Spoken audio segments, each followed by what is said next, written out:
Azan banu kwa tangogwe. Hoi edodo hoya game.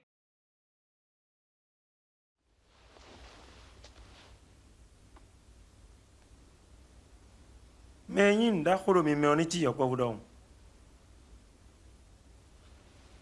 Mais quand il gagne ti me sentodon. Do me u gamede. Me do nduwe oya. Abi me do me senwe. Me do nduwe oya che. Nye karo mi me sentodon. Mi dele mi weno gudoche binu da dagbo me chileme. Ene owe nso akhosudu to sojonumi.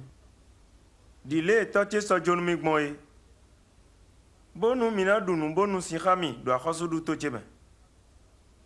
Lobo na jijon akhosudu sinpoji bona do kha Israel sin akota wewele. Mendudu na sa wewe ane Simon doto. A ovi bi ogbe bona fumi bi. Le no fun jinu kumulo de on le kodo jinu kule kodo vovo odon. Lo nsavonu ma odo tato me monu ndidi ma wedo o. Wenu akana le ko agonchio anado usien la menu no vituele. Akruno. Ndo gbesi so bona kodo we igaho. Bona kodo we iku. Pierre, madonwe. Koklo na kwa ko egbe choba na gbe ason atondo mi kuntumi o.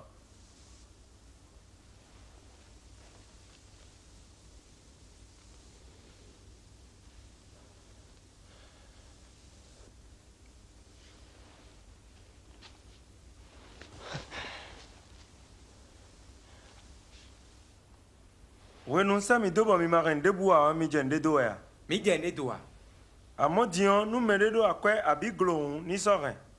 Me makado guya o ni sa uton do khona. Do madonu mi e wonado ma okho mamedo e lendo adaka khotoleme. Nu e wonado uche o do naje. Akluno. Qui vit ou est lié de fier.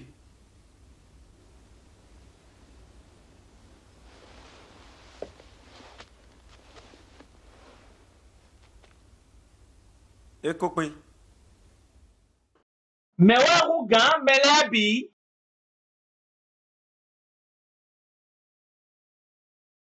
Mewado nukonu meledo akwasuru tame. Azotewe do tajinu me eneole.